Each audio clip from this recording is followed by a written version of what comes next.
di permukiman padat kawasan Manggarai, Jakarta Selatan terbakar Selasa dini hari.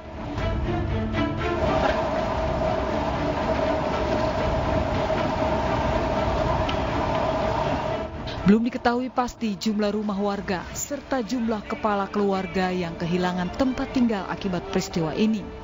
Diduga pemicu kebakaran akibat korsleting listrik saat pengisian daya ponsel yang diletakkan di atas kasur di salah satu rumah kontrakan.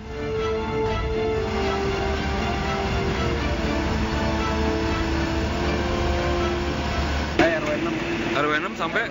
RW 12 di sana. Oh, 2 RW? Jadi pemadam itu kebagi dari arah dari stasiun, ada yang masuk dari stasiun juga. Masuk. Ini pemukiman padat, Pak? Padat banget.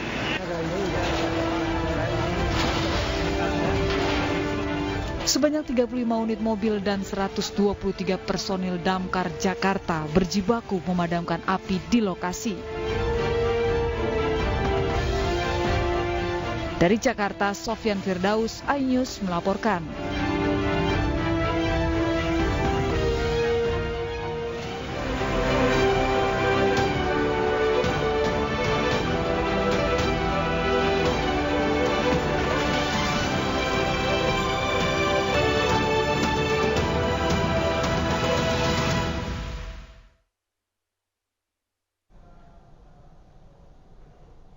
Halo, selamat sore pemirsa. Demikian tadi berita pilihan iNews Sore bersama saya Syafaati Suryo. Kita awali iNews Sore hari ini dengan informasi Polres Metro Jakarta Selatan masih menyelidiki penyebab kebakaran yang menghanguskan ratusan rumah di Manggarai, Jakarta Selatan. Sejumlah saksi telah dimintai keterangan, sementara olah TKP akan dilakukan setelah proses pendinginan.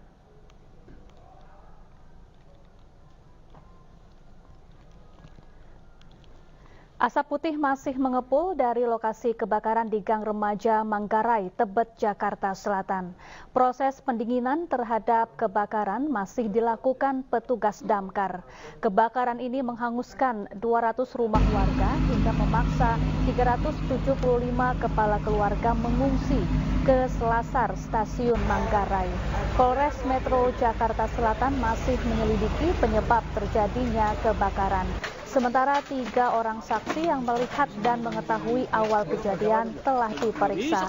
Polisi juga segera melakukan olah TKP setelah proses pendinginan selesai dilakukan petugas damkar. 5 posko pengungsian telah disiapkan untuk warga terdampak. Sejumlah kebutuhan juga telah disalurkan kepada warga. Di Manggarai sudah ditangani dari damkar 25 unit pemadam kebakaran sudah dikerahkan di sana. Sudah ada berapa saksi yang diminta keterangan sampai saat ini? Saksi untuk sementara sudah 3 orang, namun demikian pasti kita mencari saksi-saksi yang melihat dan mengetahui kejadian tersebut. Rencana penyelidikan ke depan seperti apa dari Polres? Dari Polres Jakarta Selatan oleh TKP pastinya, kemudian mengumpulkan barang bukti, kemudian pemicu. Sementara itu warga membantu petugas pemadam melakukan pendinginan terhadap rumah mereka. Warga juga berusaha mengais sisa-sisa harta benda mereka yang bisa diselamatkan.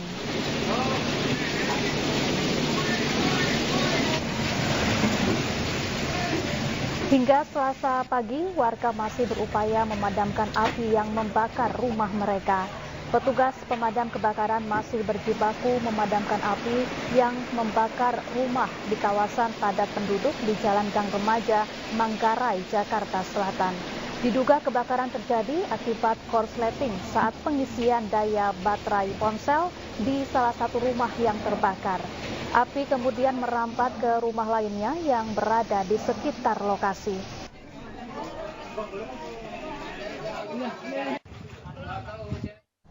Ya, lebih dari 100 rumah hangus dilalap si jago merah dalam kebakaran yang melanda permukiman padat di Manggarai, Jakarta Selatan. Sementara itu sekitar 3.000 jiwa terdampak dan mengungsi ke sejumlah lokasi pengungsian.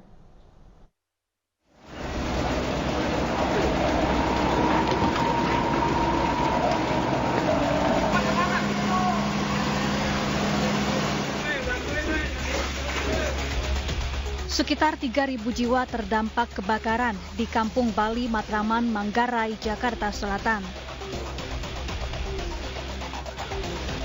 Rumah mereka kini telah hangus dan hanya menyisakan puing-puing bangunan.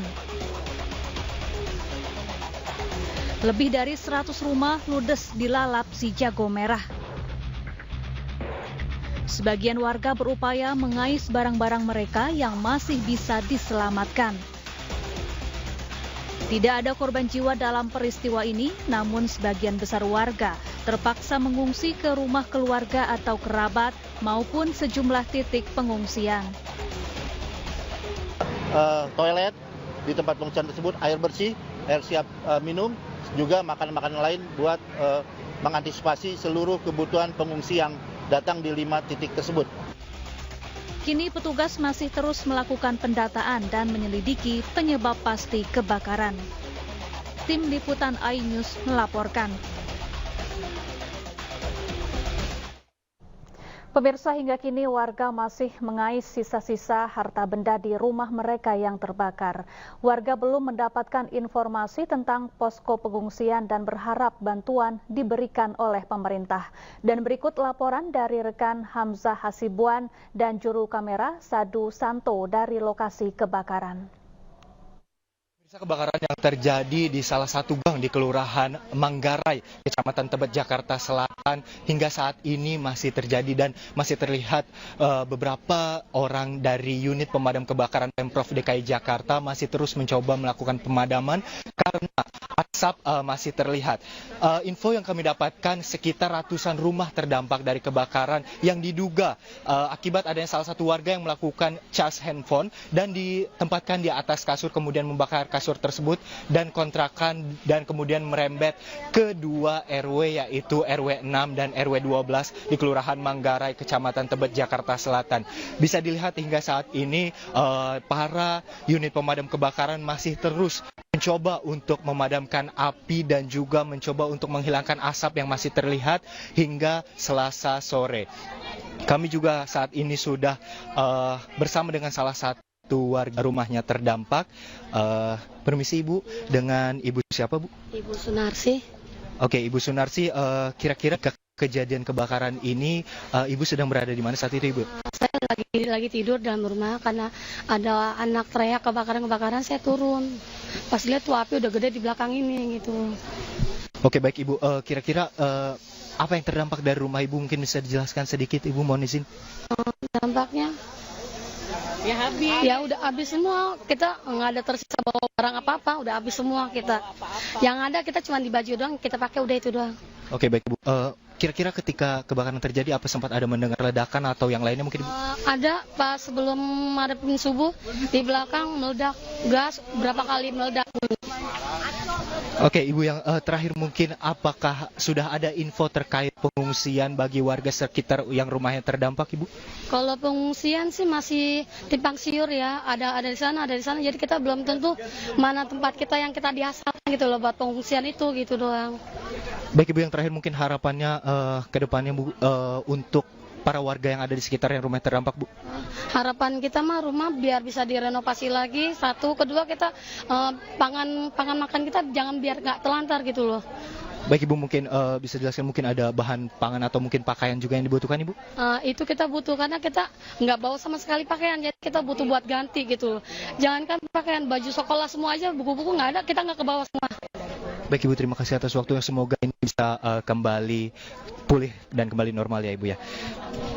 Baik pemirsa, hingga saat ini informasi yang kami himpun juga terdapat sekitar 5 titik pengungsian yang tersebar di sekitar RW 6 dan RW 12 Kelurahan Manggarai, Kecamatan Tebet, Jakarta Selatan. Namun sampai saat ini warga juga masih belum mendapatkan info pengungsian resmi dari pemerintah, sehingga warga juga masih menunggu bagaimana kelanjutan dari tindak lanjut kebakaran yang terjadi di daerah Manggarai ini. Karena infonya sampai saat ini semua warga masih berkumpul di sekitaran RW 16, RW 6 dan RW 12 dan salah satunya adalah di stasiun kereta Bandara Manggarai.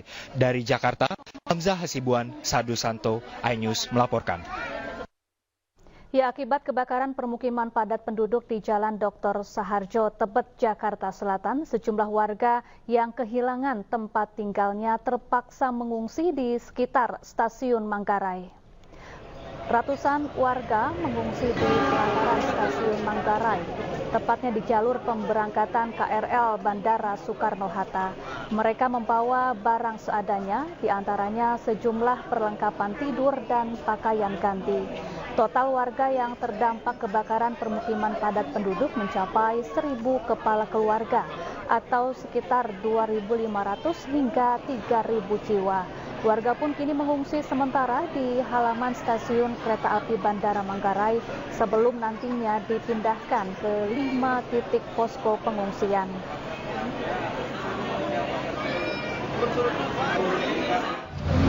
Di Gudang Infinia ada 2, kemudian di sepanjang jalan stasiun bandara ini kita siapkan 2, sama di Jalan Saharjo 1 titik pengungsiannya. Enggak, ini di jalanannya, ya bukan di sini karena kalau di sini mengganggu aktivitas stasiun bandara, tapi di jalanan. Tadi kurang lebihnya sekitar 1.000 KK dan kurang lebihnya 2.500 sampai 3.000 jiwa. Kita beralih ke informasi lain, pemirsa. Saka Tatal, mantan terpidana kasus pembunuhan Vina dan Eki di Cirebon, memenuhi panggilan pemeriksaan sebagai saksi di Bareskrim Polri terkait dugaan keterangan palsu yang melibatkan Aep dan Dede. Saka didampingi tim pengacaranya tiba di gedung Bareskrim Polri pukul 12 siang. Selain tim pengacara, Saka juga didampingi tim dari Lembaga Perlindungan Saksi dan Korban atau LPSK. Saka mengaku dirinya siap memberikan keterangan terkait peristiwa sesungguhnya kepada penyidik Bareskrim Polri. Saka juga menegaskan dirinya tidak pernah mengenal saksi Aep dan Dede. Ia juga membantah disebut berada di lokasi kejadian tempat Vina dan Eki ditemukan. Sementara kuasa hukum Saka, Farhad Abbas, mengungkapkan timnya membawa sejumlah barang bukti berkas pada 2016 lalu yang akan disampaikan ke penyidik. Salah satunya bukti percakapan telepon antara Widi dan Vina sebelum kematian Vina. Bukti percakapan telepon antara Widi dan Vina sebelum kematian. Artinya dengan ada bukti tersebut kita bisa pastikan bahwa tidak ada peristiwa di belakang showroom itu. Tidak ada. Ya, Saka. Ya, jelang pendaftaran permohonan sidang peninjauan kembali ke-6 terpidana kasus pembunuhan Vina dan Eki, kuasa hukum salah satu terpidana mendatangi Lapas Kelas 1 Cirebon, Jawa Barat Selasa siang. Kedatangan kuasa hukum ini untuk memberikan surat pemberitahuan pengajuan permohonan peninjauan kembali Rabu besok.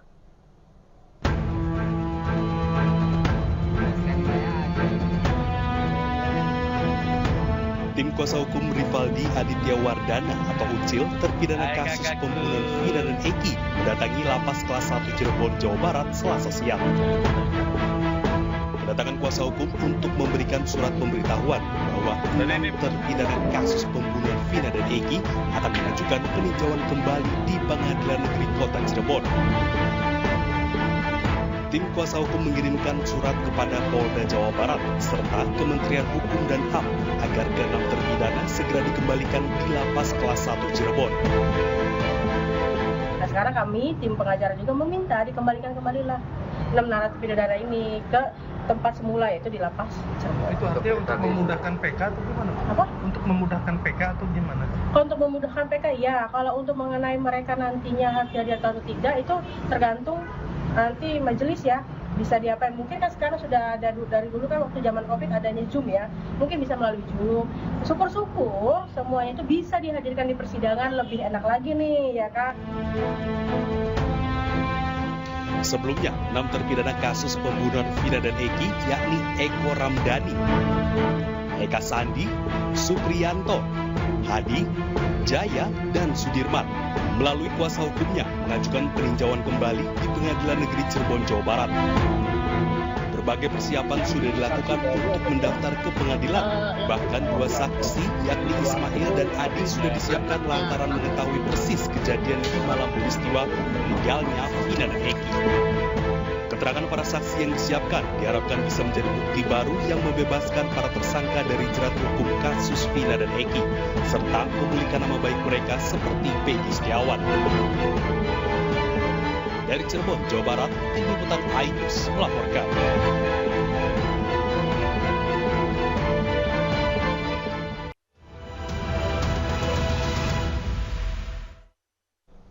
Anda kembali di iNews Sore, pemirsa. Malam ini Partai Golkar menggelar rapat pleno untuk memilih pelaksana tugas Ketua Umum.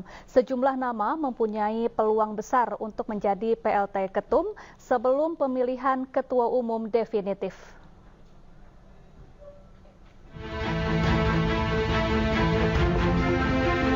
Mengucapkan Bismillahirrahmanirrahim, serta atas petunjuk Tuhan Yang Maha Besar, maka dengan ini saya menyatakan pengunduran diri sebagai Ketua Umum DPP Partai Golkar. Usai Airlangga Hartarto mengundurkan diri dari posisi Ketua Umum Partai Golkar, partai berlambang pohon beringin ini segera menggelar rapat pleno. Rapat untuk mencari pelaksana tugas Ketua Umum partai. Rapat pleno digelar malam ini. Pleno untuk menyikapi keputusan pengunduran diri Airlangga dan penunjukan PLT Ketum. Selain itu, pleno akan memutuskan jadwal musyawarah nasional luar biasa untuk memilih ketua umum definitif.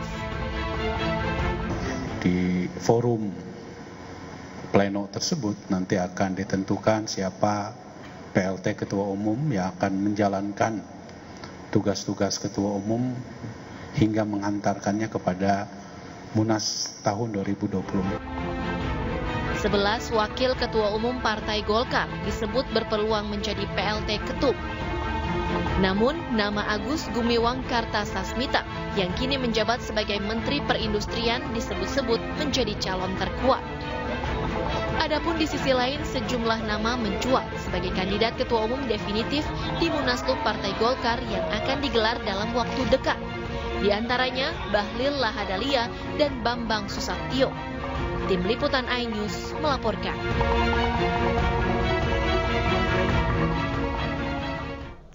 Sementara itu, Ketua Dewan Pembina Bapilu Partai Golkar Idrus Marham mengklaim ada 34 DPD provinsi yang mendukung Bahlil Lahadalia sebagai Ketua Umum pengganti Airlangga Hartarto. Idrus menyebut dukungan akan terus mengalir kepada Bahlil Lahadalia. Menurut Idrus Marham, dukungan yang mengalir kepada Bahlil berbentuk surat.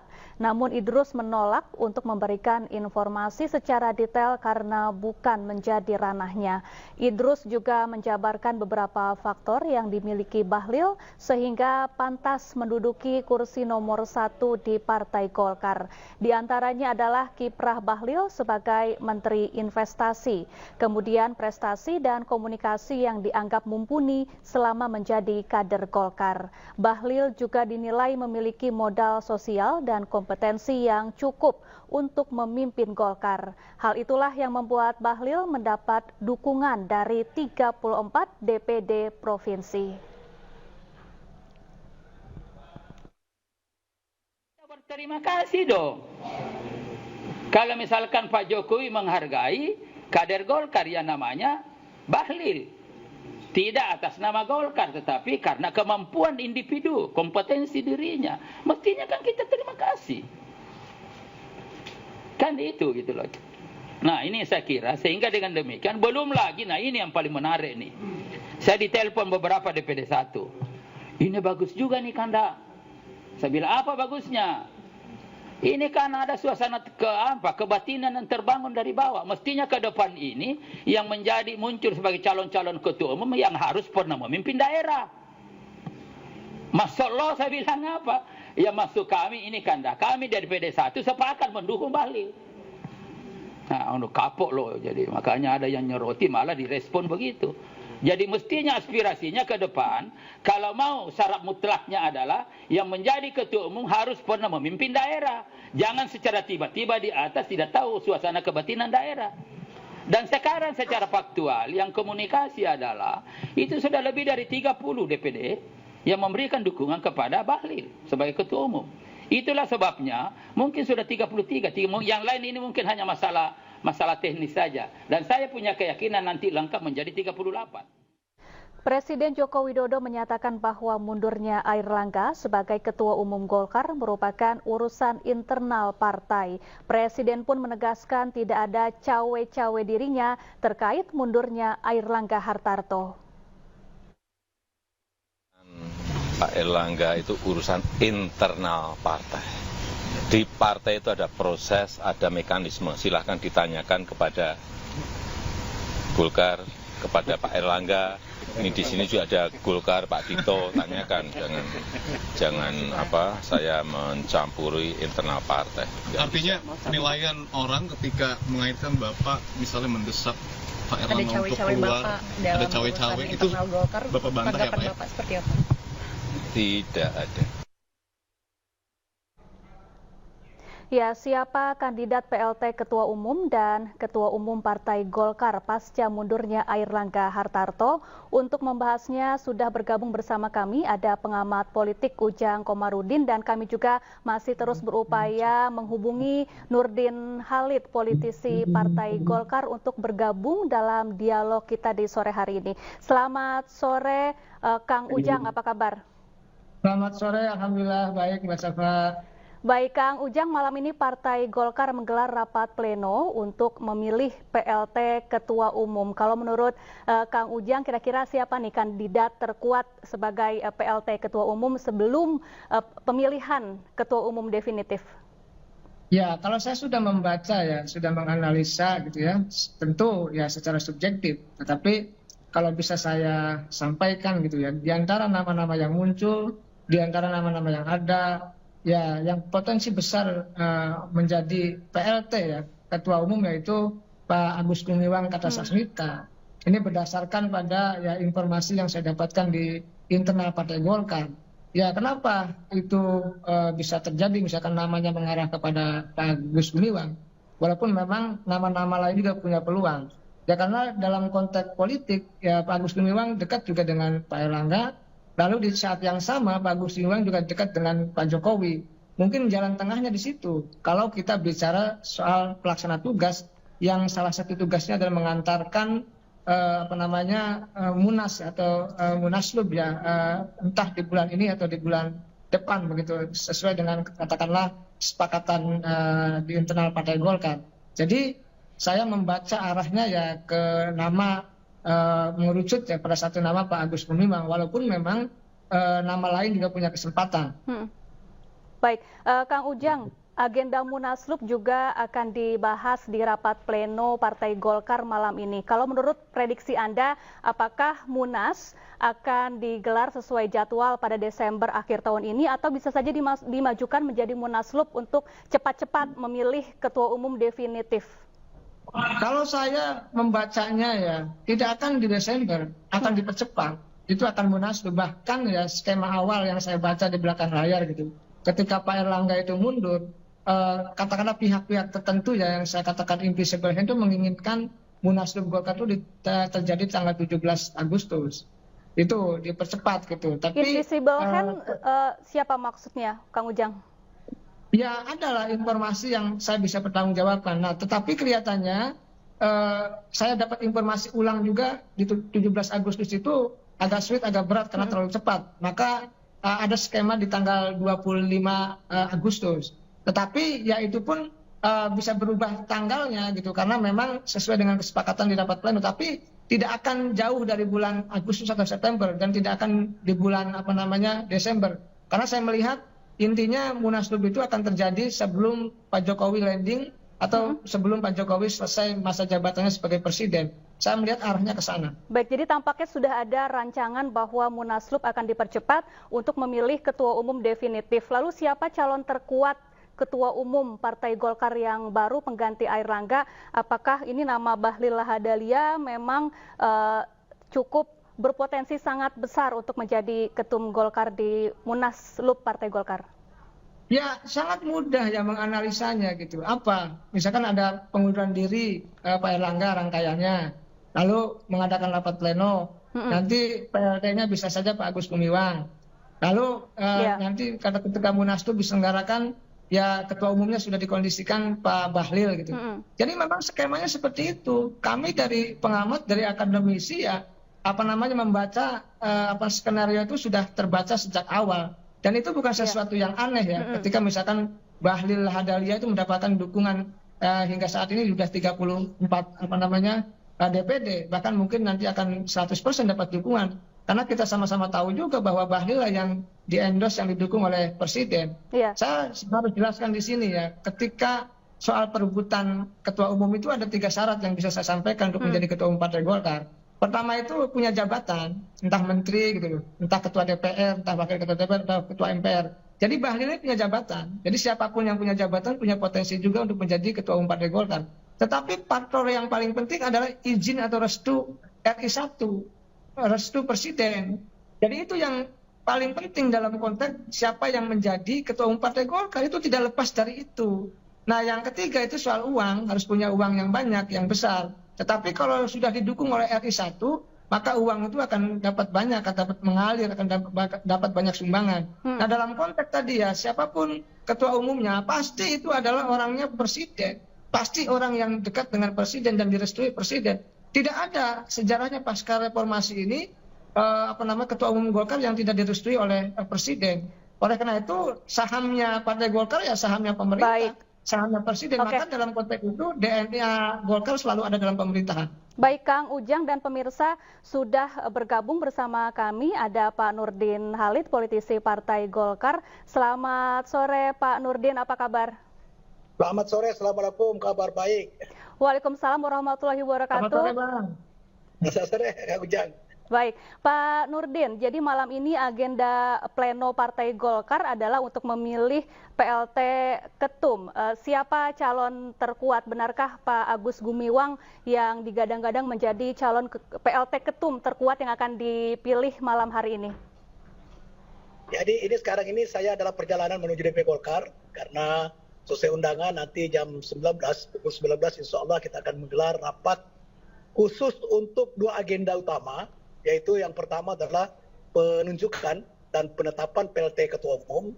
Yang kedua adalah penetapan daripada, ada 3, penetapan daripada waktu Munas, Rapimnas dan Munas. Yang ketiga adalah pembentukan panitia Rapimnas sekaligus panitia Munas.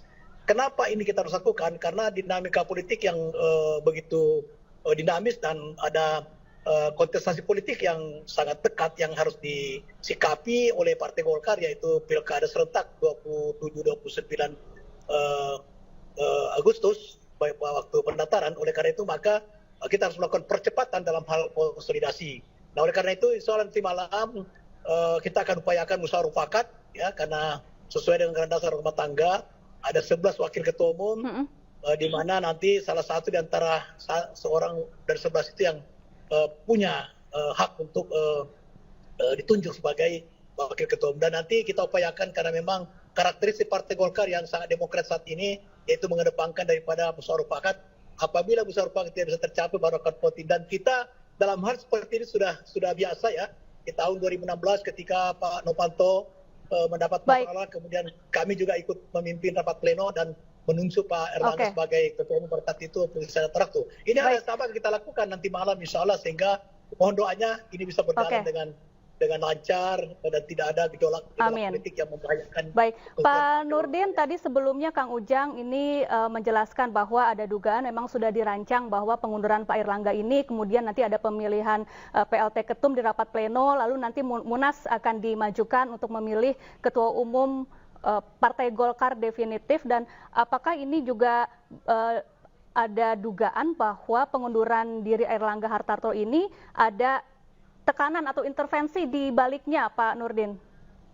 Yang pertama, tidak ada rancangan mengenai PLT Ketua Umum sebelum tanggal 10, ya, sebelum Sabtu malam, itu sama sekali nggak ada, tidak ada wacana, saya tidak ada, pikiran tidak ada. Kita mewacanakan setelah secara resmi Pak Erlangga mengumumkan pengunduran dirinya, itu berhitung mulai baru kemarin hari minggu kita mulai berkomunikasi dengan beberapa ketua umum, wakil ketua umum maksud saya, dan kemarin hari Senin dan sampai tadi malam, dan alhamdulillah kita telah melakukan lobby politik, komunikasi politik dari 11 wakil ketua umum, di mana 7 sampai 9 wakil ketua umum sudah ada kesepakatan nurani untuk kita mendinamisasi politik ini dengan kekeluargaan, dengan semangat kegotong royongan, musyawarah mufakat, sehingga insya Allah rapat nanti akan berjalan dengan dinamis tapi mulus sesuai dengan harapan seluruh kader Partai Golkar Indonesia. Nah, kemudian yang kedua adalah bahwa kita tidak melihat ada intervensi kekuasaan dalam hal ini. Kenapa? Pak Erlangga baik secara pribadi maupun ketua Partai Golkar itu sangat dekat dan sangat komunikatif dengan Presiden Jokowi dan Presiden terpilih pasangan Prabowo Gibran, itu sangat komunikatif dan sangat kekeluargaan, sehingga saya tidak melihat sedikit pun ada intervensi kekuasaan terhadap ini. Nah, kemudian yang ketiga adalah tentu kita akan memilih calon ketua umum dengan tidak boleh melanggar ADART. Artinya bahwa yang punya hak untuk maju ada seluruh kader Partai Golkar yang bersyarat anggaran dasar. Nah, sekarang kader yang sangat potensial karena beliau adalah kader Golkar, pernah menjadi pengurus di Papua, pernah menjadi bendahara Golkar di Papua, jadi secara organisatoris pernah menjadi calon ketua umum AMPI. Nah, pada saat yang lalu waktu beliau menjadi calon ketua AMPI, itu adalah kader Golkar. Tidak bisa menjadi calon ketua AMPI kalau bukan kader Golkar pada waktu yang dulu. Kalau sekarang boleh. Nah, oleh karena itu maka Pak Lini adalah salah satu kader yang sangat potensial karena beliau sekarang juga menteri dan berprestasi, dan dia kader Golkar yang memiliki track record yang bagus, sehingga Pak Balil adalah kader yang sangat potensial untuk memimpin Partai Golkar ke depan. Baik, Kang Ujang, tidak ada tekanan atau intervensi di balik pengunduran diri Airlangga Hartarto dari Ketua Umum Partai Golkar. Tanggapan Anda, Kang Ujang? Ya, Pak Nurdin Halid tidak salah mengatakan itu, tapi kami sebagai pengamat, sebagai akademisi harus jujur. Tidak mungkin intervensi itu ada lalu dikatakan ada. Ya pasti akan berkata yang lain. Tetapi kalau kita lihat kronologinya ya, kalau saya bahas skemanya, Pak Erlangga mundur karena ditekan, lalu akan terjadi PLT, PLT-nya sudah kebaca juga siapa, arah-arahnya ke Pak Agus Gumiwang. Lalu siapa ketua umum yang di definitifnya? Adalah Pak Bahlil. Kan itu sebenarnya, dan dalam konteks itu ya sah-sah saja. Mau nanti musyawarahnya demokratis, itu adalah mekanisme yang ada dalam Partai Golkar, tetapi rancangan skema kekuasaan kan mengarah ke sana gitu. Ya nanti dicari pembenaran, Pak Bahlil bagus, Pak Bahlil oke, Pak Bahlil berprestasi. Dan itu sesuatu yang bagus saja dalam konteks dinamika dalam pencalonan di Partai Golkar. Tapi kami membacanya sudah terbaca sejak awal bahwa memang ada tangan-tangan invisible hand dalam konteks mundurnya Pak Erlangga. Dan kita akademisi mohon maaf tidak bodoh dalam konteks menganalisa itu gitu. Tetapi apapun yang disampaikan oleh petinggi Partai Golkar termasuk Pak Nurdin Halid kita hormat ya. Itu memang bisa jadi seperti itu. Tapi kami mengamatinya dari sudut pandang yang berbeda gitu, bahwa itu terjadi intervensi itu. Kita lihat ucapannya Pak Yusuf Hamka begitu keras dan kasar gitu, dan itu ada campur tangan gitu pihak-pihak yang berkuasa kan itu, walaupun tidak menyebutkan, dan itu disebutkan sendiri oleh Pak Yusuf Hamka walaupun tidak secara eksplisit menyebutkan namanya. Jadi dalam konteks itu saya meyakini ya tidak ada asap jika tidak ada api, tidak akan baik, silakan diri, Pak Nurdin untuk menanggapi. Jadi kalau kita lihat ya, Pak Erlangga ini mundur, jarang orang mundur di saat dia berprestasi. Ya, itu jelangkah sekali. Pak Erlangga ini mundur di tengah-tengah Golkar yang sangat solid, ya, sangat utuh, tidak ada gejolak sedikit pun, baik secara personal maupun secara organisatoris. Ya. Pemegang hak suara sama sekali tidak gejolak. Bahkan pasca kita memenangkan pileg dan pilpres, kita melakukan istilahnya selamatan, syukuran di Bali, ya, itu kira-kira 2 minggu setelah perhitungan suara. Itu apresiasi daripada seluruh DPD 1 Indonesia, itu memberikan apresiasi yang tinggi dan mencalonkan kembali Pak Erlangga sebagai calon ketua umum. Saya tidak melihat bahwa ada tekanan yang disampaikan oleh Kang Ujang. Itu wajar aja, Kang Ujang itu pendapatnya juga tentu punya dasar yang sangat kuat ya. Tetapi perlu diingat bahwa politik itu memang ada dinamika, politik itu ada lobby-lobby, politik itu ada pasti ada kepentingan. Tapi saya tidak melihat sama sekali, saya wakil ketua umum Golkar yang aktif ya, dan senantiasa berkoordinasi dengan Pak Erlangga. Sampai dengan hari Sabtu siang, itu sebelumnya juga masih berkoordinasi beliau, tidak ada hal-hal yang yang mengkhawatirkan, tidak ada sedikit informasi dari manapun eksternal maupun Erlangga seperti ini. Nah, jadi ini pengunduran diri itu sangat pribadi bagi beliau, sangat pribadi sama sekali. Kita tidak tahu dasar yang kuat berkaitan dengan apakah ada faktor hukum, faktor sebagainya. Nah, kalau kita bicara soal faktor hukum misalnya, hanya tahun lalu pernah dipanggil kejaksaan sebagai saksi, kapasitas sebagai Menko Perekonomian. Ya. Baik, tidak ada kelanjutan, tidak ada proses selanjutnya yang mengkhawatirkan, dan tidak ada gejolak-gejolak internal yang mempersoalkan kasus hukum dan sebagainya. Nah, memang kita juga bertanya-tanya yang sifat pribadi itu apa, tapi itu hanya Pak Erlangga yang bisa menjawabnya. Baik, nah, Kang Ujang, Pak Erlangga ini mundur saat Partai Golkar tengah berprestasi begitu ya di pemilu kemarin, meraih peringkat 2 nasional, dan kalau menurut Anda setelah Pak Erlangga mundur kemudian nanti ada ketum baru, prediksi Anda bagaimana kemudian masa depan Partai Golkar terutama di waktu dekat ini, ada pilkada begitu ya tahun ini, Kang Ujang? Ya saya sih melihat tidak akan ada masalah ya, walaupun memang ada perubahan mungkin ya, terkait dengan skema pilkada. Apakah nanti yang sudah direkomendasikan oleh Partai Golkar, mungkin ada yang dirubah juga ada yang tidak. Ya itu tentu kebijakan dari pejabat PLT yang baru begitu. Tapi saya melihatnya secara umum Golkar punya mekanisme ya, sudah punya aturan, sudah punya ketentuan terkait dengan persoalan pilkada dan sudah matang dalam konteks mengelola atau mengurus pilkada itu. Jadi pasti ada perubahan-perubahan nama yang didukung. Saya kebetulan adalah salah satu tim lembaga survei dari Partai Golkar. Sering juga presentasi terkait dengan elektabilitas dari calon-calon kepala daerah yang kami ditunjuk oleh Partai Golkar. Saya memahami betul bahwa pilkada ya walaupun gonjang-ganjing ya pemilihan ketua umum yang baru nanti akan dilakukan, tetapi tidak akan terlalu merubah skema Partai Golkar di pilkada. Pasti akan mendorong kandidat yang kuat, yang punya elektabilitas tinggi, yang punya peluang menang besar. Arahnya ke sana. Baik, oke, terima kasih Kang Ujang Komarudin dan juga Pak Nurdin Halid, Waketum DPP Partai Golkar telah bergabung bersama kami di iNews Sore. Salam sehat selalu.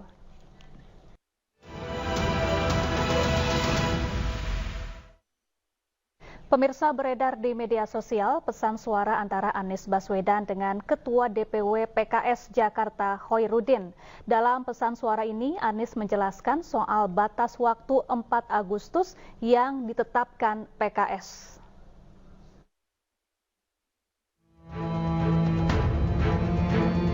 Rekaman suara ex-gubernur DKI Jakarta Anies Baswedan yang kaget dengan tenggat waktu 4 Agustus.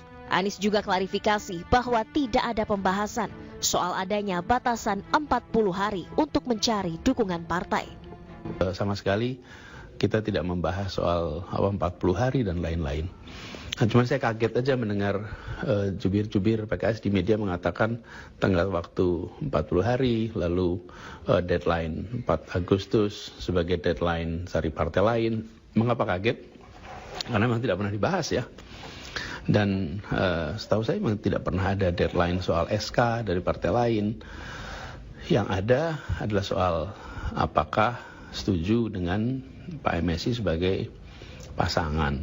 Dan itu juga seperti saya bilang tadi ya Pak, sudah disampaikan 31 Juli, 4 hari lebih awal dari yang diminta.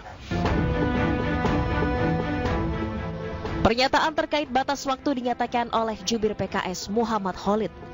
Menurutnya, PKS telah memberikan batas waktu kepada Anies Baswedan untuk mencari rekan koalisi pada Pilkada Jakarta 2024. Namun hingga kini tak kunjung ada rekan koalisi. Akibatnya, Anies dan PKS terancam gagal berkontestasi pada Pilkada Jakarta. Rencana yang pertama adalah mengusung Bapak Anies Sohibul Iman. Dan kerangka kerja kita itu berlangsung dari sejak deklarasi tanggal 25 Juni hingga 4 Agustus kemarin. Karena sampai 4 Agustus kemarin kursi yang harus dipenuhi yakni 22 kursi belum terpenuhi, maka kita DPP PKS memiliki ijtihad untuk membuat opsi-opsi lainnya. Salah satu opsinya adalah kita membangun komunikasi dengan Koalisi Indonesia Maju. Sampai tahapan mengkaji, membahas opsi alternatif ketika pasangan aman ini tidak bisa berlayar karena kekurangan kursi. Padahal PKS merupakan partai pemenang Pilkada 2024. PKS pun hanya butuh 4 kursi untuk mengusung calonnya sendiri. Sementara di sisi lain Golkar yang tergabung dalam Koalisi Indonesia Maju telah mengusung Ridwan Kamil sebagai bakal calon gubernur di Pilkada Jakarta. Sementara itu juru bicara Anies Baswedan Angga Putra Fidrian membenarkan rekaman suara tersebut merupakan Anies Baswedan. Rekaman dibuat Anies untuk Ustadz Hoirudin yang menjelaskan situasi sebenarnya. Tim Liputan iNews melaporkan.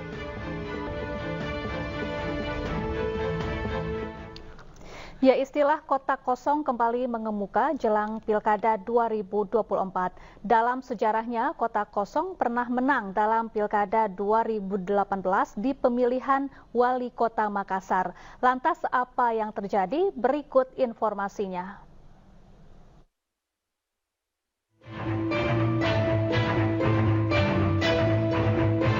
Dalam sejarah pemilihan kepala daerah di Indonesia, kota kosong pernah memenangkan pilkada. Hal itu terjadi pada tahun 2018 dalam pemilihan Wali Kota Makassar. Hanya terdapat satu pasangan calon yang maju saat itu, yakni Munafri Arifuddin dan Andi Rahmatika Dewi. Pasangan Munafri Andi sendiri diusung oleh 10 partai politik, yakni Nasdem, Golkar, PAN, Hanura, P3, PDIP, Gerindra, PKS, PKPI, dan PBB. Dari hasil rekapitulasi, pasangan Munafri Andi total mendapatkan 264.071 suara, sementara kota kosong berhasil meraih 300.969 suara. Atas kemenangan kota kosong, pemerintah menunjuk Muhammad Iqbal Suhaib sebagai penjabat Wali Kota Makassar hingga pilkada dilakukan kembali pada tahun 2020. Menariknya, pada Pilkada 2024, Munafri Arifuddin kembali akan mencalonkan diri sebagai calon Wali Kota Makassar bersama dengan Aliyah Mustika Ilham sebagai pasangannya. Pasangan Munafri Aliyah telah mendapatkan dukungan dari sejumlah partai, di antaranya Golkar, Perindo, PAN, dan Demokrat. Tim Liputan iNews melaporkan.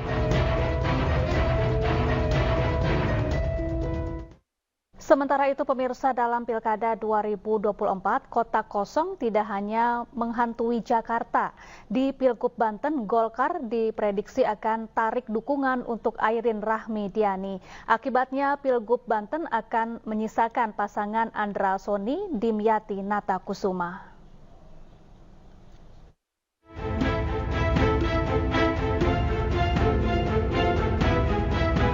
Mundurnya Airlangga dari Ketua Umum Partai Golkar akan berimbas kepada pilkada di beberapa daerah, salah satu dia adalah Banten. PDI Perjuangan yang awalnya berpotensi kerjasama dengan Golkar kemungkinan batal. Airin Rahmidiani pun bisa gagal maju dalam gelaran Pilgub Banten. Ada indikasi seperti itu, tetapi kalau di tingkat kabupaten kota itu relatif konfigurasinya menunjukkan representasi dari peta politik yang ada di daerah. Tetapi kalau terkait dengan Pilgub, memang ada berbagai skenario karena ada kepentingan kekuasaan itu. Namun hal ini dibantah Partai Golkar. Meski belum memastikan nasib Airin, namun Partai Golkar tekankan semua calon Golkar tetap berpeluang maju di pilkada mendatang. Proses menghadapi pilkada, terutama ini buat bapak-bapak dan ibu-ibu yang selama ini berinteraksi dengan Partai Golkar dalam proses pencalonan, apakah itu kader Partai Golkar atau kader partai yang lain, insya Allah tidak terganggu. Bapak-bapak dan ibu-ibu tetap akan bisa didukung dan dicalonkan oleh Partai Golkar.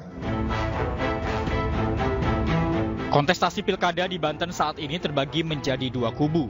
Di satu sisi, pasangan Andra Soni Dimyati mendapat dukungan dari partai pengusung Prabowo Gibran di Pilpres 2024, kecuali Partai Golkar. Sementara di sisi lain, Partai Golkar mengusung kadernya Airin Rahmidiani untuk maju di Banten. Bahkan Partai Golkar sempat diprediksi akan berkoalisi dengan PDI Perjuangan. Tim Liputan iNews melaporkan.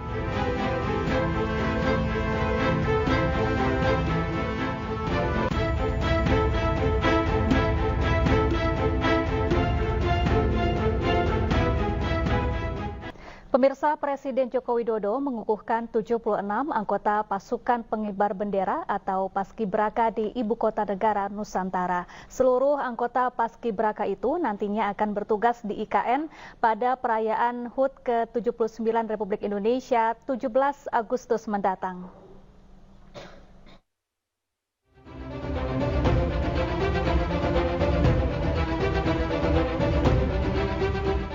Menjelang upacara HUT ke-79 Republik Indonesia, Presiden Joko Widodo mengukuhkan 76 anggota Paskibraka yang akan bertugas dalam upacara di Istana Negara IKN.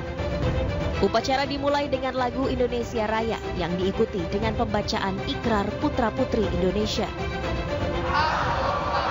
Bernegara satu,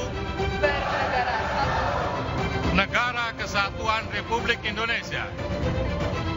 Presiden Jokowi bertindak selaku pembina upacara.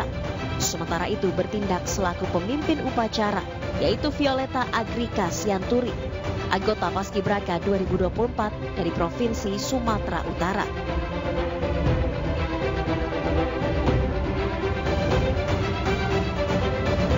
Proses pengukuhan lalu dilanjutkan dengan penyematan lencana secara simbolis. Presiden Jokowi mendoakan agar para Paskibraka dilancarkan dalam bertugas di upacara peringatan HUT kemerdekaan tahun ini.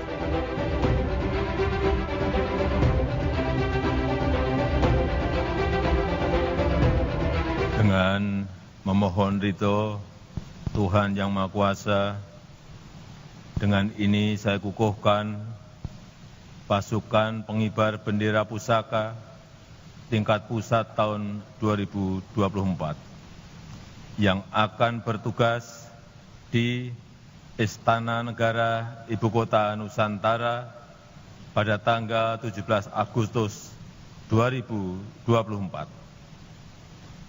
Semoga Tuhan Yang Maha Kuasa memberikan rahmat dan kemudahan dalam menjalankan tugas negara. Upacara detik-detik proklamasi kemerdekaan pertama kalinya akan digelar di Istana Negara IKN Kalimantan Timur tahun ini. Upacara akan digelar dengan tata upacara militer dan dipimpin oleh Presiden Jokowi selaku Inspektur Upacara. Tim Liputan iNews melaporkan. Presiden Joko Widodo memberikan pengarahan kepada gubernur, wali kota, dan bupati se-Indonesia di Istana Garuda, Ibu Kota Negara Nusantara. Presiden Jokowi bicara soal Istana Presiden Jakarta yang merupakan bekas kolonial Belanda. Dalam pidatonya di hadapan gubernur, wali kota, dan bupati se-Indonesia, Presiden mengatakan bahwa Istana Presiden di Jakarta dan Istana Bogor adalah peninggalan gubernur Belanda dan sudah ditempati oleh Indonesia selama 79 tahun. Jokowi mengatakan ia merasakan bau-bau kolonialisme di Istana Presiden, baik di Jakarta maupun di Istana Bogor. Om Swastiastu, Namo Buddhaya, salam kebajikan. Jadi kalau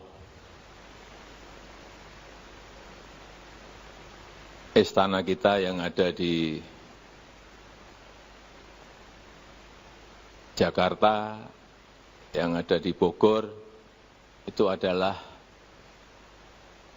istana bekas kolonial yang dulunya dihuni, jadi di Istana Negara itu dihuni oleh Gubernur Jenderal Peter Gerardus van Overstraten. Kemudian Istana Merdeka, saya juga kaget ternyata Istana Negara dan Istana Merdeka berbeda.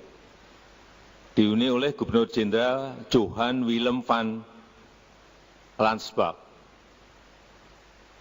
Kemudian yang di Bogor, ternyata juga ada Gubernur Jenderal lagi, Gubernur Jenderal Belanda, G.W. Baron van Inhofe.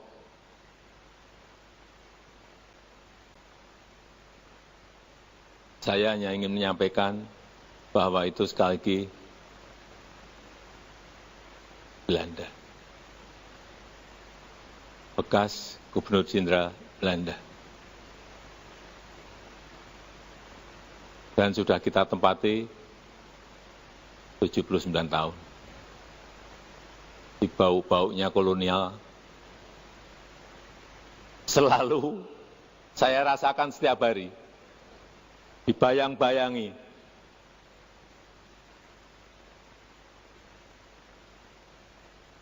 Dan sekali lagi,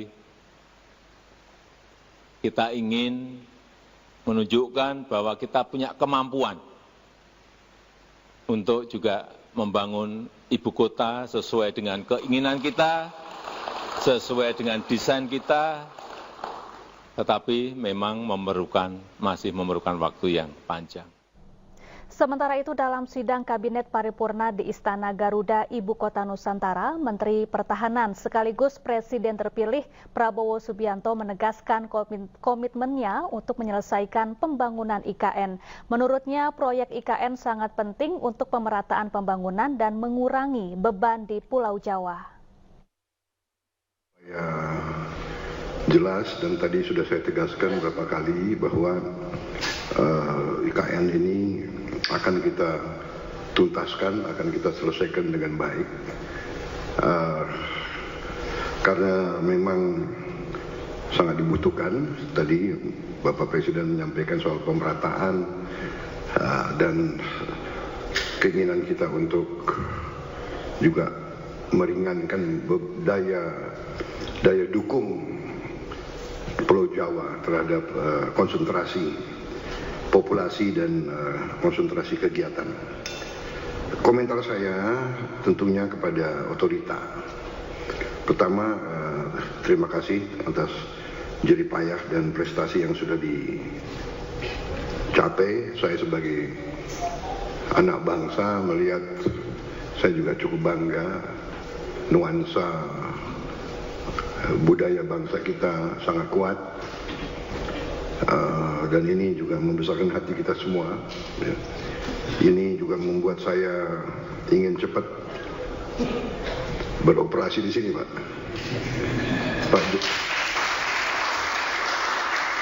Pak Jokowi yang susah-susah, yang menikmati pertama saya, ya itulah takdir, Pak, begitu. Minta maaf, Pak. Tapi ini kebanggaan, Pak. Jadi saya bertekad juga untuk tegaskan di sini. Bahwa kita akan melanjutkan, kalau bisa kita percepat, dan saya di sini khususnya juga terima kasih dukungan Pak Presiden Jokowi dan semua rekan-rekan Menteri, Menko.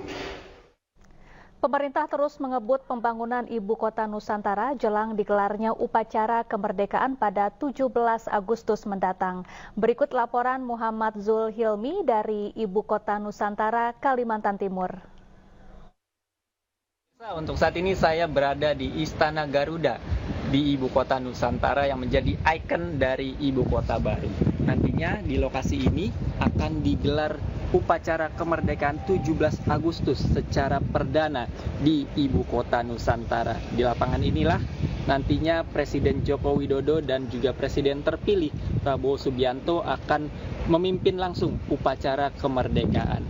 Dan yang menarik adalah di seberang dari Istana Garuda ini terdapat Taman Kusuma Bangsa yang memang didirikan untuk menghormati para pahlawan Indonesia, khususnya Founding Fathers, Soekarno dan juga Hatta, di mana terdapat patung dari Soekarno dan Hatta, dan yang lebih menariknya lagi terdapat tiang bendera raksasa setinggi 79 meter.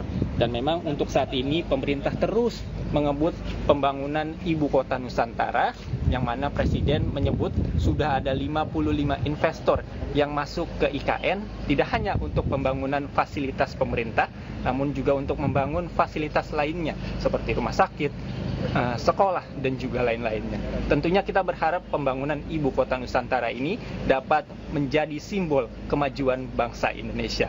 Dari Ibu Kota Nusantara, Kalimantan Timur, Muhammad Zulhilmi melaporkan.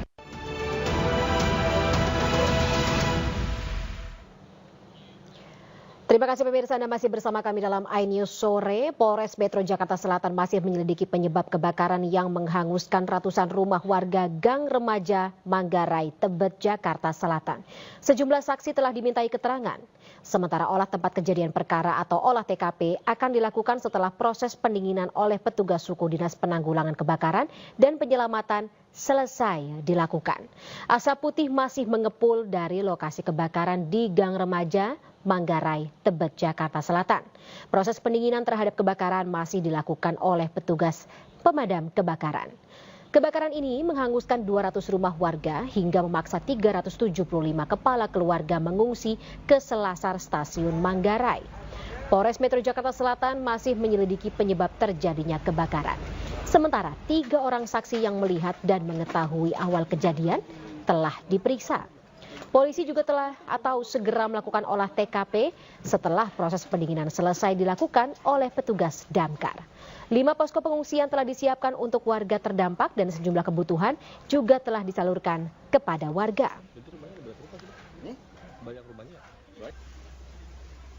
Kebakaran yang di Manggarai sudah ditangani dari damkar, 25 unit pemadam kebakaran sudah dikerahkan di sana. Sudah ada berapa saksi yang diminta keterangan sampai saat itu? Saksi untuk sementara sudah 3 orang, namun demikian pasti kita mencari saksi-saksi yang melihat dan mengetahui kejadian tersebut. Rencana penyelidikan ke depan seperti apa dari Polres? Dari Polres Jakarta Selatan oleh TKP pastinya, kemudian mengumpulkan barang bukti, kemudian pemicu terjadinya kebakaran itu yang kita gali dan kita dalami dan kita cari. Sementara itu warga membantu petugas pemadam kebakaran atau damkar melakukan pendinginan terhadap rumah mereka. Warga juga berusaha mengais sisa-sisa harta benda mereka yang bisa diselamatkan. Hingga Selasa pagi, warga masih berupaya memadamkan api yang membakar rumah mereka. Petugas pemadam kebakaran masih berjibaku memadamkan api yang membakar rumah di kawasan padat penduduk di Jalan Gang Remaja, Manggarai, Jakarta Selatan. Diduga kebakaran terjadi akibat korsleting saat pengisian daya baterai ponsel di salah satu rumah yang terbakar dan api kemudian merambat ke rumah lainnya yang berada di sekitar lokasi.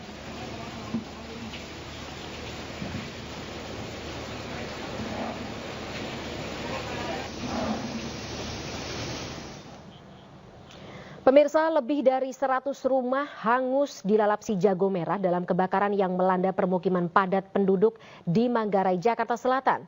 Sementara itu sekitar 3.000 jiwa terdampak dan mengungsi ke sejumlah lokasi pengungsian.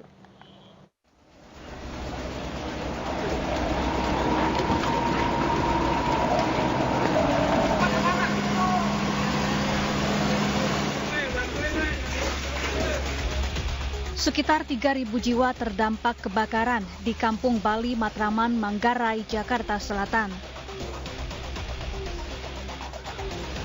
Rumah mereka kini telah hangus dan hanya menyisakan puing-puing bangunan. Lebih dari 100 rumah ludes dilalap si jago merah. Sebagian warga berupaya mengais barang-barang mereka yang masih bisa diselamatkan. Tidak ada korban jiwa dalam peristiwa ini, namun sebagian besar warga terpaksa mengungsi ke rumah keluarga atau kerabat maupun sejumlah titik pengungsian. Toilet di tempat pengungsian tersebut, air bersih, air siap minum, juga makanan-makanan lain buat mengantisipasi seluruh kebutuhan pengungsi yang datang di 5 titik tersebut. Kini petugas masih terus melakukan pendataan dan menyelidiki penyebab pasti kebakaran. Tim Liputan iNews melaporkan.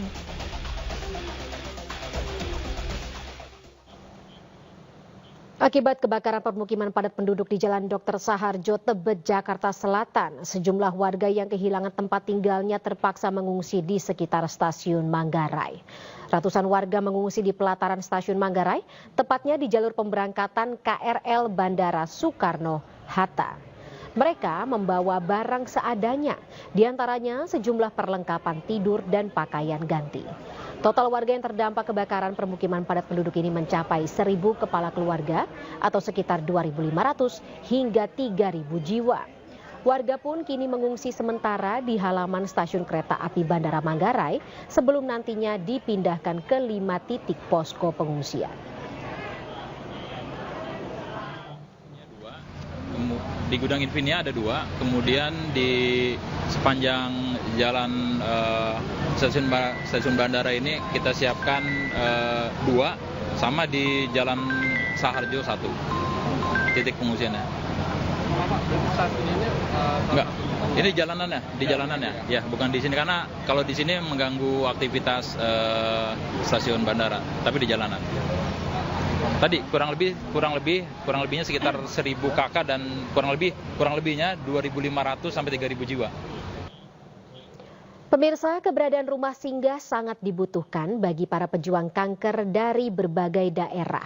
Untuk itu, MNC Peduli memberikan perhatian lebih bagi rumah singgah ini untuk membantu para pasien dalam perjuangannya melawan penyakit.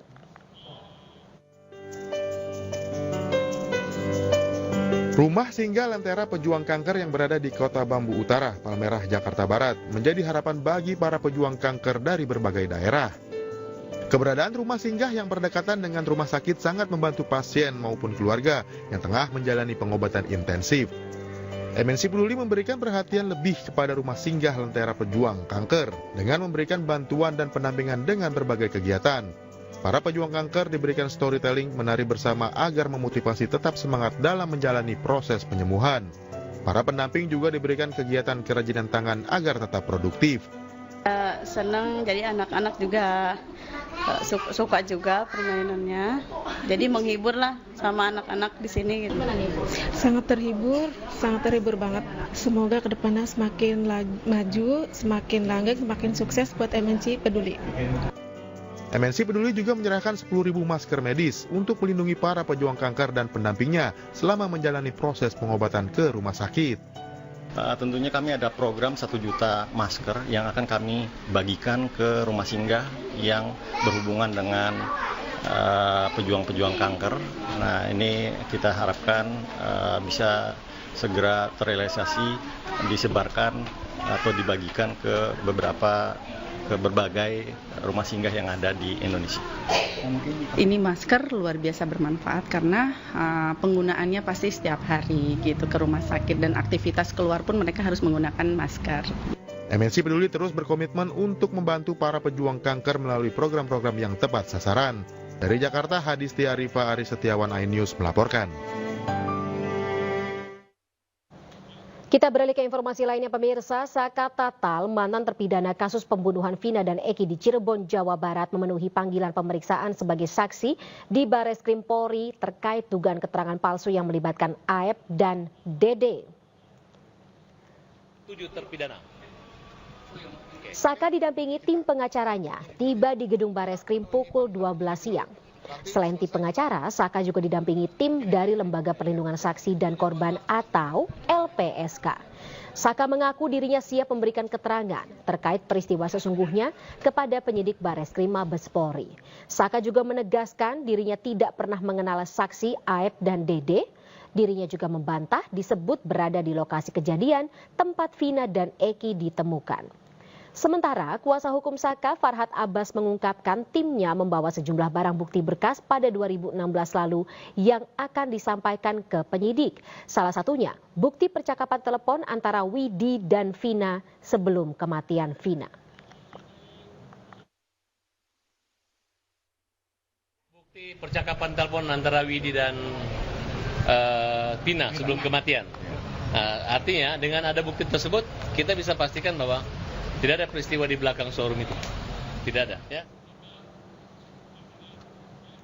Jelang pendaftaran permohonan sidang peninjauan kembali atau PK ke-6 terpidana kasus pembunuhan Vina dan Eki, kuasa hukum salah satu terpidana mendatangi lapas kelas 1 Cirebon, Jawa Barat pada Selasa siang, dan kedatangan kuasa hukum ini untuk memberikan surat pemberitahuan pengajuan permohonan peninjauan kembali Rabu besok.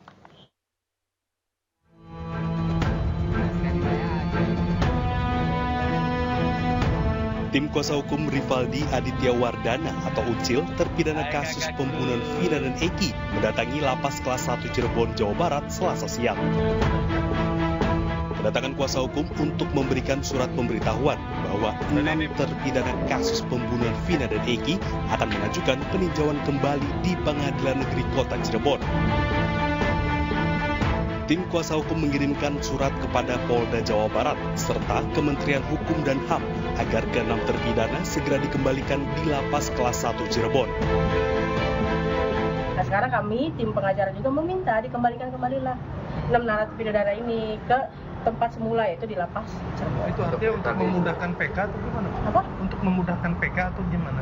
Kalau untuk memudahkan PK, ya. Kalau untuk mengenai mereka nantinya harus dihadirkan atau tidak, itu tergantung nanti majelis ya, bisa diapain. Mungkin kan sekarang sudah ada dari dulu kan waktu zaman Covid adanya Zoom ya, mungkin bisa melalui Zoom.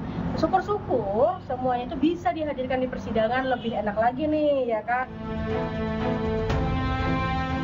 Sebelumnya, 6 terpidana kasus pembunuhan Vina dan Eki yakni Eko Ramdhani, Eka Sandi, Supriyanto, Hadi, Jaya, dan Sudirman melalui kuasa hukumnya mengajukan peninjauan kembali di Pengadilan Negeri Cirebon, Jawa Barat. Berbagai persiapan sudah dilakukan untuk mendaftar ke pengadilan. Bahkan 2 saksi yakni Ismail dan Adi sudah disiapkan lantaran mengetahui persis kejadian di malam peristiwa meninggalnya Vina dan Eki. Keterangan para saksi yang disiapkan diharapkan bisa menjadi bukti baru yang membebaskan para tersangka dari jerat hukum kasus Vina dan Eki, serta memulihkan nama baik mereka seperti Peggy Setiawan. Dari Cirebon, Jawa Barat, Tim Liputan iNews melaporkan.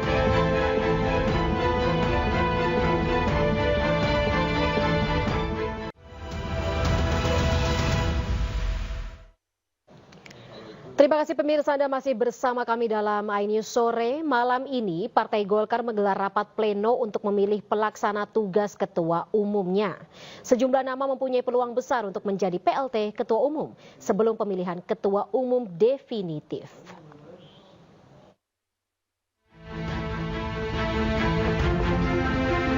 Mengucapkan Bismillahirrahmanirrahim serta atas petunjuk Tuhan Yang Maha Besar, maka dengan ini saya menyatakan pengunduran diri sebagai Ketua Umum DPP Partai Golkar. Usai Airlangga Hartarto mengundurkan diri dari posisi Ketua Umum Partai Golkar, partai berlambang pohon beringin ini segera menggelar rapat pleno. Rapat untuk mencari pelaksana tugas Ketua Umum partai. Rapat pleno digelar malam ini. Pleno untuk menyikapi keputusan pengunduran diri Airlangga dan penunjukan PLT Ketum.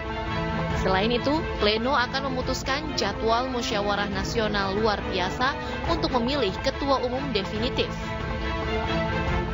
Di forum pleno tersebut nanti akan ditentukan siapa PLT ketua umum yang akan menjalankan tugas-tugas ketua umum hingga mengantarkannya kepada Munas tahun 2020. 11 wakil ketua umum Partai Golkar disebut berpeluang menjadi PLT Ketum. Namun, nama Agus Gumiwang Kartasasmita yang kini menjabat sebagai Menteri Perindustrian disebut-sebut menjadi calon terkuat. Adapun di sisi lain, sejumlah nama mencuat sebagai kandidat ketua umum definitif di Munaslup Partai Golkar yang akan digelar dalam waktu dekat. Di antaranya Bahlil Lahadalia dan Bambang Susatyo. Tim Liputan iNews melaporkan.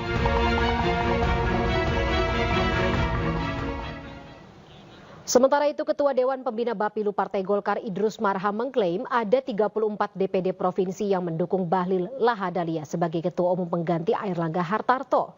Idrus menyebut dukungan akan terus mengalir kepada Bahlil Lahadalia. Menurut Idrus Marham, dukungan yang mengalir kepada Bahlil ini berbentuk surat. Namun Idrus menolak untuk memberikan informasi lebih detail karena bukan ranahnya. Idrus juga menjabarkan beberapa faktor yang dimiliki Bahlil sehingga pantas atau dianggap pantas menduduki kursi nomor 1 Partai Golkar. Di antaranya adalah kiprah Bahlil sebagai Menteri Investasi. Kemudian prestasi dan komunikasi yang dianggap mumpuni selama menjadi kader Golkar. Bahlil juga dinilai memiliki modal sosial dan kompetensi yang cukup untuk memimpin Partai Golkar. Hal itulah yang membuat Bahlil mendapat dukungan dari 34 DPD provinsi. Ini tahun 2001 dong. Kalau misalkan Pak Jokowi menghargai kader Golkar yang namanya Bahlil, tidak atas nama Golkar, tetapi karena kemampuan individu, kompetensi dirinya, mestinya kan kita terima kasih. Kan itu gitu loh. Nah ini saya kira, sehingga dengan demikian, belum lagi, nah ini yang paling menarik nih. Saya ditelepon beberapa DPD 1. Ini bagus juga nih Kanda. Saya bilang, apa bagusnya? Ini kan ada suasana kebatinan yang terbangun dari bawah. Mestinya ke depan ini yang menjadi muncul sebagai calon-calon ketua umum yang harus pernah memimpin daerah. Masya Allah, saya bilang apa? Ya masuk kami ini Kanda. Kami dari DPD 1 sepakat mendukung Bahlil. Nah, kapok loh. Jadi makanya ada yang nyoroti malah direspon begitu. Jadi mestinya aspirasinya ke depan, kalau mau syarat mutlaknya adalah yang menjadi ketua umum harus pernah memimpin daerah. Jangan secara tiba-tiba di atas tidak tahu suasana kebatinan daerah. Dan sekarang secara faktual yang komunikasi adalah itu sudah lebih dari 30 DPD yang memberikan dukungan kepada Bahlil sebagai ketua umum. Itulah sebabnya mungkin sudah 33, yang lain ini mungkin hanya masalah teknis saja. Dan saya punya keyakinan. Ya, Presiden Joko Widodo menyatakan bahwa mundurnya Airlangga Hartarto sebagai Ketua Umum Partai Golkar merupakan urusan internal partai. Presiden pun menegaskan tidak ada cawe-cawe dirinya terkait mundurnya Airlangga Hartarto. Pak Airlangga itu urusan internal partai. Di partai itu ada proses, ada mekanisme. Silahkan ditanyakan kepada Golkar, kepada Pak Airlangga. Ini di sini juga ada Golkar, Pak Tito, tanyakan, jangan saya mencampuri internal partai. Artinya penilaian orang ketika mengaitkan Bapak misalnya mendesak Pak Erlangga untuk keluar, ada cawe-cawe itu Bapak bantah ya Pak ya? Bapak seperti apa? Tidak ada. Sementara itu pemirsa, beredar di media sosial pesan suara antara Anies Baswedan dengan Ketua DPW PKS Jakarta Khoirudin. Dalam pesan suara ini Anies menjelaskan soal batas waktu 4 Agustus yang ditetapkan PKS. Rekaman suara ex-gubernur DKI Jakarta Anies Baswedan yang kaget dengan tenggat waktu 4 Agustus. Anies juga klarifikasi bahwa tidak ada pembahasan soal adanya batasan 40 hari untuk mencari dukungan partai. Sama sekali kita tidak membahas soal 40 hari dan lain-lain. Cuma saya kaget aja mendengar jubir-jubir PKS di media mengatakan tenggat waktu 40 hari, lalu deadline 4 Agustus sebagai deadline cari partai lain. Mengapa kaget? Karena memang tidak pernah dibahas ya. Dan setahu saya memang tidak pernah ada deadline soal SK dari partai lain. Yang ada adalah soal apakah setuju dengan Pak MSI sebagai pasangan. Dan itu juga seperti saya bilang tadi ya Pak, sudah disampaikan 31 Juli, 4 hari lebih awal dari yang diminta. Pernyataan terkait batas waktu dinyatakan oleh jubir PKS Muhammad Khalid. Menurutnya, PKS telah memberikan batas waktu kepada Anies Baswedan untuk mencari rekan koalisi pada Pilkada Jakarta 2024. Namun hingga kini tak kunjung ada rekan koalisi. Akibatnya, Anies dan PKS terancam gagal berkontestasi pada Pilkada Jakarta. Rencana yang pertama adalah mengusung Bapak Anies Sohibul Iman. Dan kerangka kerja kita itu berlangsung dari sejak deklarasi tanggal 25 Juni hingga 4 Agustus kemarin. Karena sampai 4 Agustus kemarin kursi yang harus dipenuhi yakni 22 kursi belum terpenuhi, maka kita DPP PKS memiliki ijtihad untuk membuat opsi-opsi lainnya. Salah satu opsinya adalah kita membangun komunikasi dengan Koalisi Indonesia Maju. Sampai tahapan mengkaji, membahas opsi alternatif ketika pasangan aman ini tidak bisa berlayar karena kekurangan kursi. Padahal PKS merupakan partai pemenang Pilkada 2024. PKS pun hanya butuh 4 kursi untuk mengusung calonnya sendiri. Sementara di sisi lain Golkar yang tergabung dalam Koalisi Indonesia Maju telah mengusung Ridwan Kamil sebagai bakal calon gubernur di Pilkada Jakarta. Sementara itu juru bicara Anies Baswedan Angga Putra Fidrian membenarkan rekaman suara tersebut merupakan Anies Baswedan. Rekaman dibuat Anies untuk Ustadz Hoirudin yang menjelaskan situasi sebenarnya. Tim Liputan iNews melaporkan.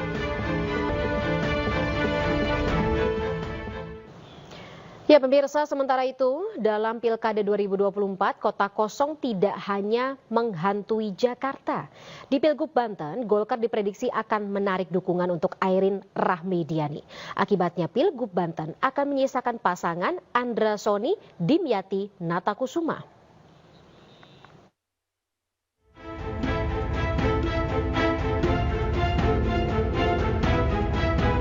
Mundurnya Airlangga dari Ketua Umum Partai Golkar akan berimbas kepada pilkada di beberapa daerah, salah satu dia adalah Banten. PDI Perjuangan yang awalnya berpotensi kerjasama dengan Golkar kemungkinan batal. Airin Rahmidiani pun bisa gagal maju dalam gelaran Pilgub Banten. Ada indikasi seperti itu, tetapi kalau di tingkat kabupaten kota itu relatif konfigurasinya menunjukkan representasi dari peta politik yang ada di daerah. Tetapi kalau terkait dengan Pilgub, memang ada berbagai skenario karena ada kepentingan kekuasaan itu. Namun hal ini dibantah Partai Golkar. Meski belum memastikan nasib Airin, namun Partai Golkar tekankan semua calon Golkar tetap berpeluang maju di pilkada mendatang. Proses menghadapi pilkada, terutama ini buat bapak-bapak dan ibu-ibu yang selama ini berinteraksi dengan Partai Golkar dalam proses pencalonan, apakah itu kader Partai Golkar atau kader partai yang lain, insya Allah tidak terganggu. Bapak-bapak dan ibu-ibu tetap akan bisa didukung dan dicalonkan oleh Partai Golkar. Kontestasi pilkada di Banten saat ini terbagi menjadi 2 kubu.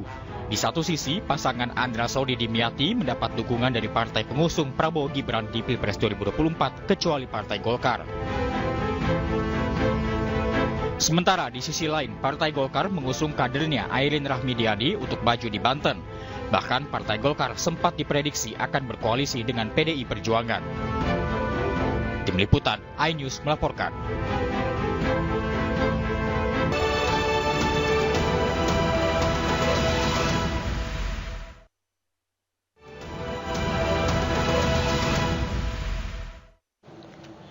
Pemirsa, Airlangga Hartarto berfoto dan bercanda dengan Bahlil Lahadalia di ibu kota Nusantara. Menariknya, kelakar antara Airlangga dan Bahlil tentang kursi yang ditafsirkan oleh banyak pihak berkaitan dengan bursa Ketua Umum Partai Golkar usai Airlangga Hartarto mundur sebagai Ketua Umum.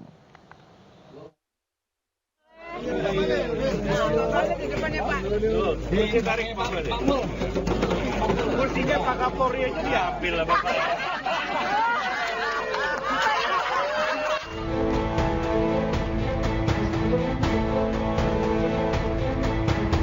Menko Bidang Perekonomian Airlangga Hartarto dan Menteri Investasi Bahlil Lahadalia bertemu di sela kunjungan kerja ke ibu kota Nusantara. Momen ini merupakan kali pertama keduanya bertemu pasca pengunduran diri Airlangga Hartarto dari jabatan Ketua Umum Partai Golkar pada hari Minggu kemarin. Di hadapan para menteri kabinet lain, Airlangga dan Bahlil sempat berangkulan dan berfoto bersama. Keduanya juga sempat berkelakar di tengah kecanggungan bursa Ketua Umum Golkar pengganti Airlangga Hartarto. Bahlil yang hendak duduk bersama dengan para menteri lain kemudian menarik kursi yang posisinya berada di hadapan Kapolri Jenderal Listio Sigit Prabowo. Di momen inilah Airlangga melontarkan sindirannya soal kursi. Biar dapat semua boleh.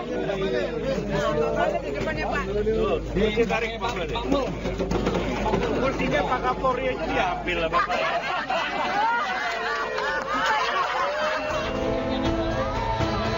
Momen kelakar antara Erlangga dan Bahlil sontak membuat para menteri lainnya tertawa.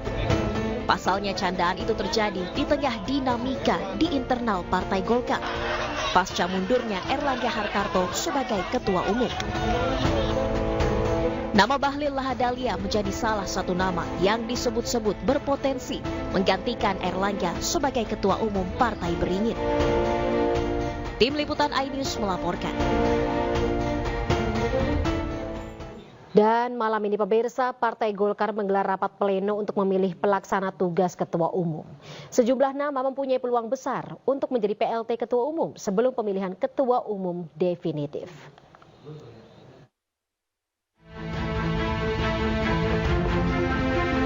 Mengucapkan Bismillahirrahmanirrahim, serta atas petunjuk Tuhan Yang Maha Besar, maka dengan ini saya menyatakan pengunduran diri sebagai Ketua Umum DPP Partai Golkar. Usai Erlangga Hartarto mengundurkan diri dari posisi Ketua Umum Partai Golkar, partai berlambang pohon beringin ini segera menggelar rapat pleno. Rapat untuk mencari pelaksana tugas Ketua Umum partai. Rapat pleno digelar malam ini. Pleno untuk menyikapi keputusan pengunduran diri Erlangga dan penunjukan PLT Ketum. Selain itu, pleno akan memutuskan jadwal musyawarah nasional luar biasa untuk memilih Ketua Umum definitif. Di forum pleno tersebut nanti akan ditentukan siapa PLT Ketua Umum yang akan menjalankan tugas-tugas Ketua Umum hingga mengantarkannya kepada Munas tahun 2020. 11 wakil Ketua Umum Partai Golkar disebut berpeluang menjadi PLT Ketum. Namun, nama Agus Gumiwang Kartasasmita yang kini menjabat sebagai Menteri Perindustrian disebut-sebut menjadi calon terkuat.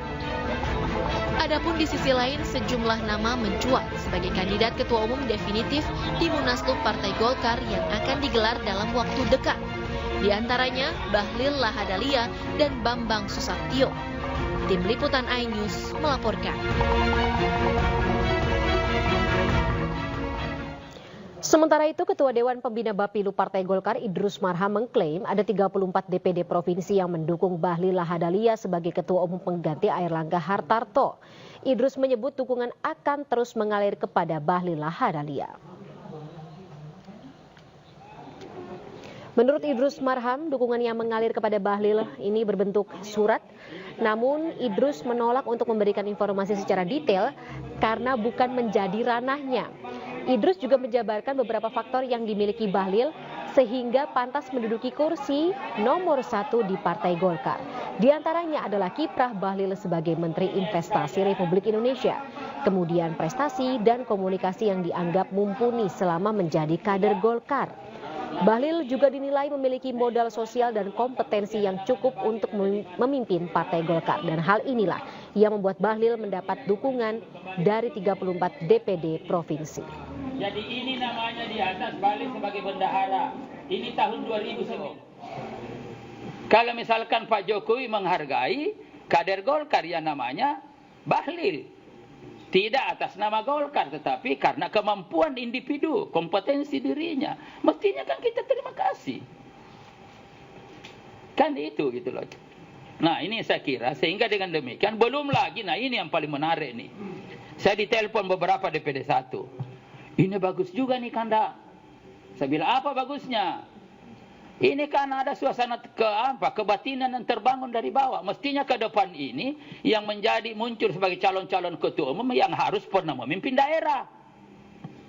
Masya Allah, saya bilang apa? Ya masuk kami ini Kanda. Kami dari PD1 sepakat mendukung Bahlil.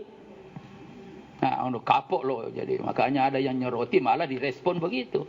Jadi mestinya aspirasinya ke depan, kalau mau syarat mutlaknya adalah yang menjadi ketua umum harus pernah memimpin daerah.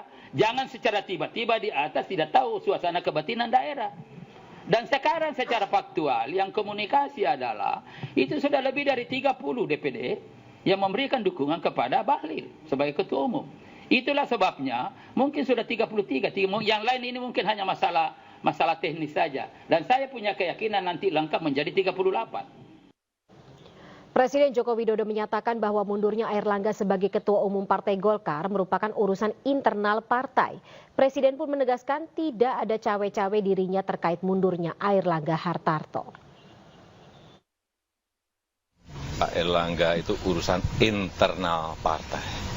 Di partai itu ada proses, ada mekanisme. Silahkan ditanyakan kepada Golkar, kepada Pak Airlangga. Ini di sini juga ada Golkar, Pak Tito, tanyakan, jangan saya mencampuri internal partai. Artinya penilaian orang ketika mengaitkan Bapak misalnya mendesak Pak Erlangga untuk keluar, ada cawe-cawe itu Bapak bantah ya Pak ya? Bapak seperti apa? Tidak ada. Sementara pemirsa, Kejaksaan Agung menyatakan belum akan memanggil Airlangga Hartarto dalam waktu dekat. Berikut keterangan Kapus Penkum Kejagung Harli Siregar. Akan dilakukan pemanggilan terhadap yang bersangkutan. Saya tegaskan bahwa kami sampai saat ini belum mendapatkan info soal itu. Kami baru mendapatkan info dari teman-teman media. Ya, tetapi apapun yang berkembang di masyarakat bahwa tentu perkembangannya jika ada perkembangan terkait soal itu kami akan lakukan update ya. Jadi supaya clear teman-teman media, hingga kini kami belum mendapatkan informasi soal itu ya. Apakah akan dilakukan pemanggilan, kapan, seperti pertanyaan-pertanyaan teman-teman media, kapan dilakukan, di mana dilakukan, tentang apa, ya. Tetapi kami berjanji bahwa kalau memang ada perkembangan, kami akan segera. Pemirsa, Airlangga Hartarto mundur dari jabatannya sebagai Ketua Umum Partai Golkar. Dan mundurnya Airlangga diduga akibat adanya tekanan dari sejumlah pihak. Bismillahirrahmanirrahim. Serta atas petunjuk Tuhan yang Maha Besar, maka dengan ini saya menyatakan pengunduran diri sebagai Ketua Umum DPP Partai Golkar.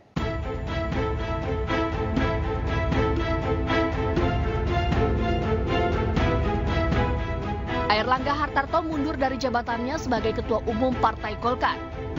Airlangga menyatakan resmi mundur dari jabatan Ketua Umum sejak Sabtu 10 Agustus 2024. Mundurnya Airlangga menimbulkan tanda tanya bagi sejumlah pihak. Dugaan adanya tekanan kepada dirinya pun muncul ke permukaan.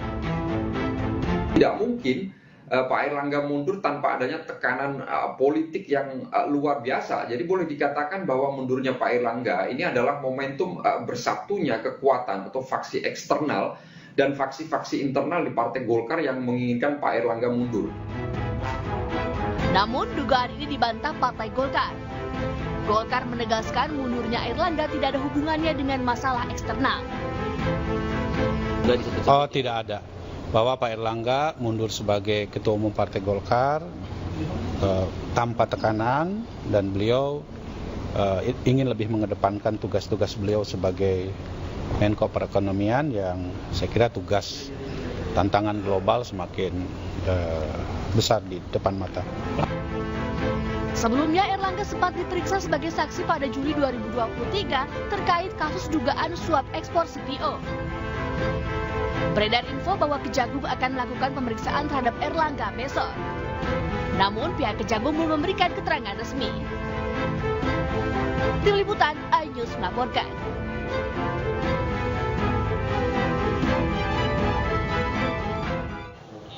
Pemirsa, beredar di media sosial pesan suara antara Anies Baswedan dengan Ketua DPW PKS Jakarta Khoirudin. Dalam pesan suara ini Anies menjelaskan soal batas waktu 4 Agustus yang ditetapkan PKS.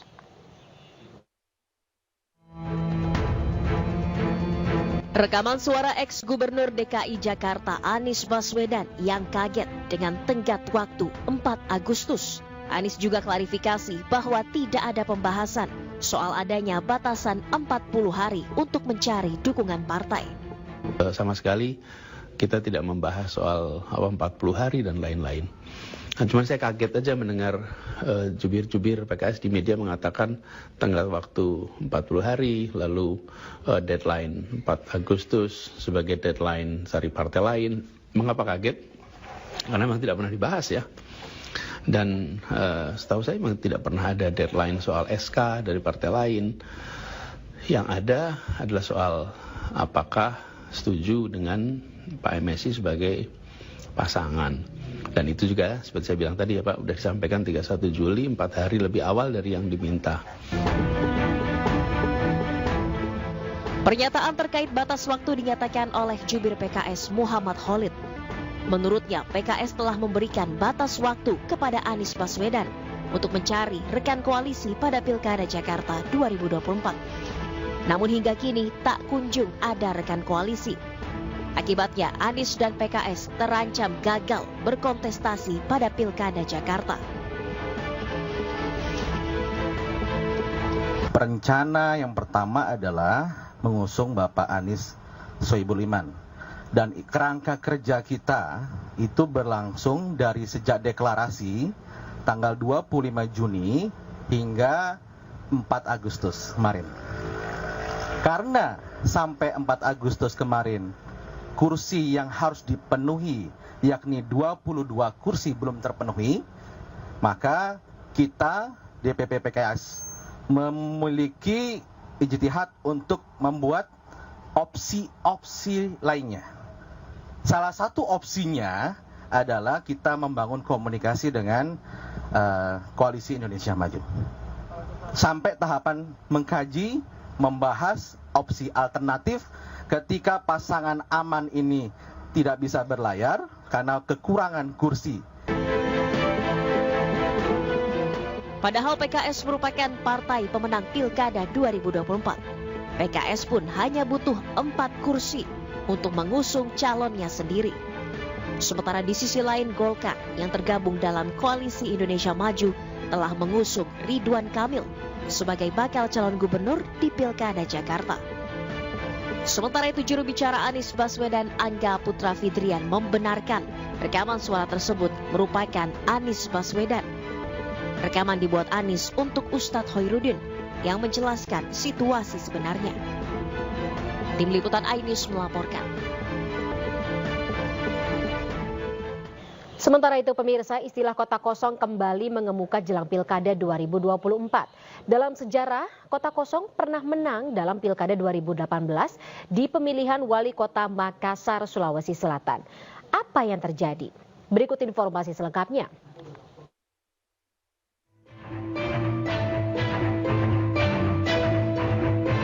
Dalam sejarah pemilihan kepala daerah di Indonesia, kota kosong pernah memenangkan Pilkada. Hal itu terjadi pada tahun 2018 dalam pemilihan wali kota Makassar. Hanya terdapat satu pasangan calon yang maju saat itu, yakni Munafri Arifuddin dan Andi Rahmatika Dewi.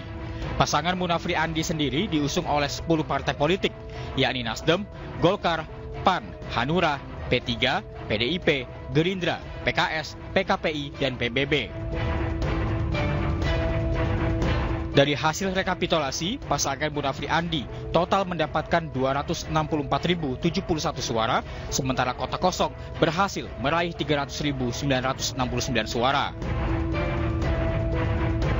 Atas kemenangan kota kosong, pemerintah menunjuk Muhammad Iqbal Sohaib sebagai penjabat wali kota Makassar hingga pilkada dilakukan kembali pada tahun 2020.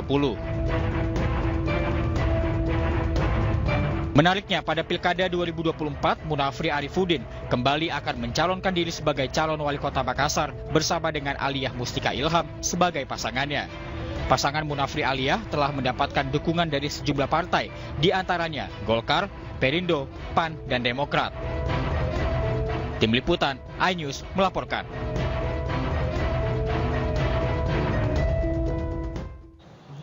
Sementara itu pemirsa, dalam Pilkada 2024, kota kosong tidak hanya menghantui Jakarta. Di Pilgub Banten, Golkar diprediksi akan menarik dukungan untuk Airin Rahmidiani. Dan akibatnya Pilgub Banten akan menyisakan pasangan Andra Soni Dimyati Natakusuma. Dan informasinya menutup kebersamaan kita dalam iNews sore hari ini. Sesaat lagi Anda akan menyaksikan Rakyat Bersuara bersama Aiman Wicaksono. Saya Fani Maniar, terima kasih, sampai jumpa.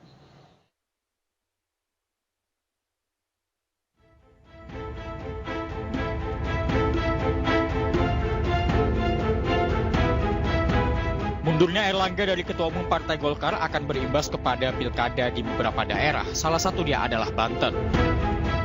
PDI Perjuangan yang awalnya berpotensi kerjasama dengan Golkar kemungkinan batal.